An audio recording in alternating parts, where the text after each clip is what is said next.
Bonjour à tous, bonjour à vous, Éric Coquerel.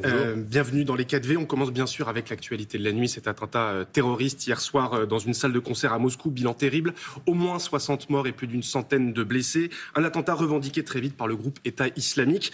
Une fusillade par un commando djihadiste dans une salle de concert. Ça réveille forcément pour nous, Français, des souvenirs douloureux. Bah oui, le Bataclan. J'étais à côté du Bataclan quand ça a eu lieu et effectivement, c'est assez facile de voir ce qu'ont dû ressentir hier les moscovites. Donc d'abord, c'est de la compassion, des condoléances par rapport aux victimes, une solidarité évidente, immédiate, vis-à-vis du peuple russe, et puis une dénonciation d'un acte terroriste de ce type, manifestement islamiste. Il faut attendre quand même confirmation, mais... Il le revendique. Il le revendique. Bon, il faut quand même regarder ça. Voilà, qu'est-ce que je vous dis ? Manifestement... de ce que j'entends des commentaires, j'ai pas plus d'informations que vous, mais on parle d'une dette de sang très forte entre Daesh et la Russie, qui rappelle aussi que la Russie a porté des coups fatals à Daesh en Syrie. C'est peut-être aussi ce qui explique cela. Une question tout de même, les États-Unis affirment qu'ils disposaient d'informations il y a quelques semaines faisant état d'une possible attaque terroriste sur le sol russe, y compris pendant des concerts. Le 19 mars dernier, Vladimir Poutine avait évoqué cet avertissement américain en parlant, je cite, de chantage explicite et de volonté de déstabiliser et d'effrayer notre société. Est-ce que, pour vous, le président russe a sous-estimé la menace ?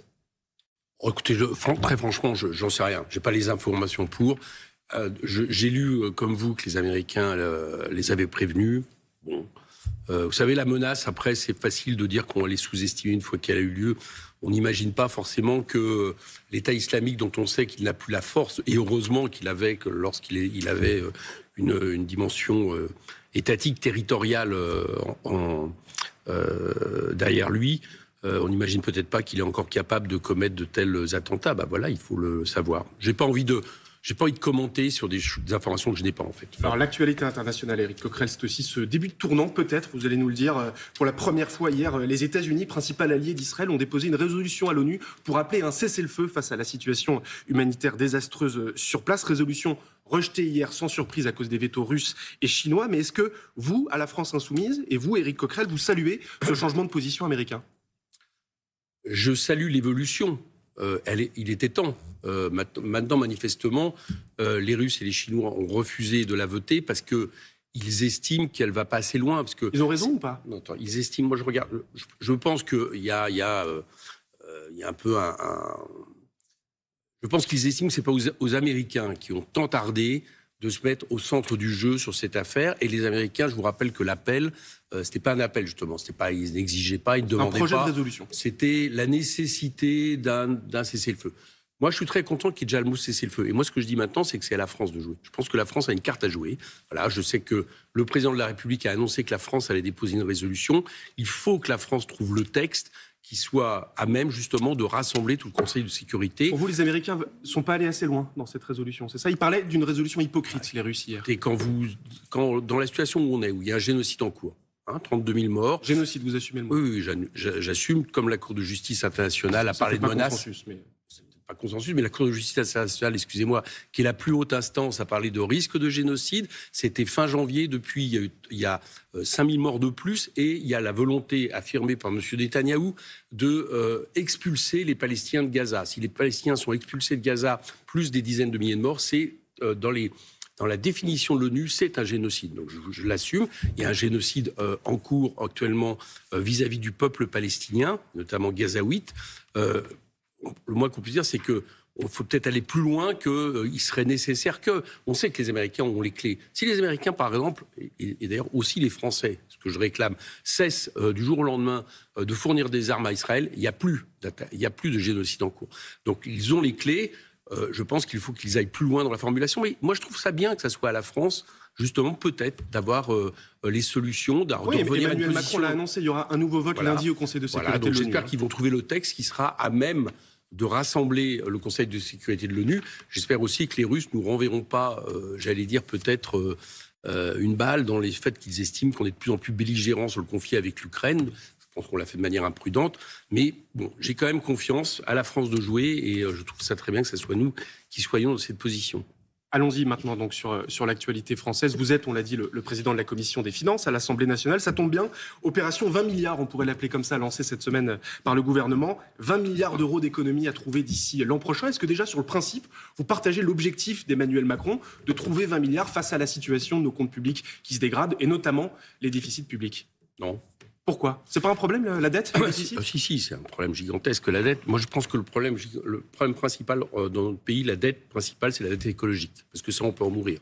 Dette financière, ça peut se reporter, ça peut s'annuler, ça peut se négocier. Oui, Jean-Luc Mélenchon disait il y a encore très peu de temps que la dette, c'était pas un problème, qu'on pouvait l'effacer. Voilà, on peut financièrement effacer. Moi, j'ai proposé d'annuler la dette Covid, par exemple, celle détenue par les banques centrales à hauteur de 20%. Avec une baguette magique comme ça? Non, mais ça s'est fait dans des périodes de l'histoire. Oui, vous produisez à un moment donné l'équivalent de la dette, ça produit un petit peu plus d'inflation, mais vous pouvez le faire. C'est un jeu monétaire. On a décidé de ne pas le faire, on a décidé de continuer à tirer cette dette qui, je vous rappelle, a été contractée de manière, pour des raisons qu'on connaît, c'est-à-dire le Covid. Bon, il y a d'autres moments dans l'histoire. Et le ralentissement de l'activité économique en ce moment. Hein.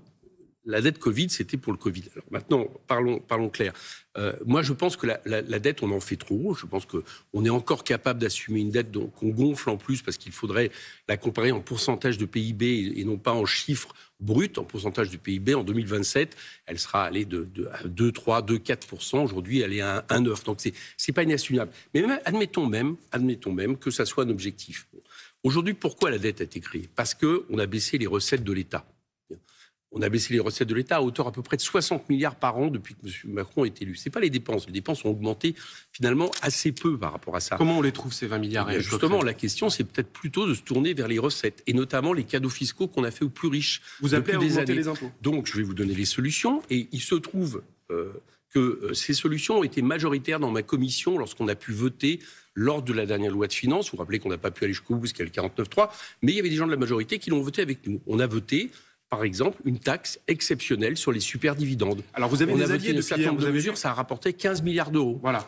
Depuis hier, dans la majorité présidentielle, vous avez une nouvelle alliée. Eh ben, je dis chiche. Yael Braun-Pivet, présidente de l'Assemblée nationale, qui veut, pourquoi pas expérimenter cette solution, une taxe sur les superprofits. Oui, mais elle aurait mieux fait de nous appuyer au moment où il en était question. Mais moi, je prends.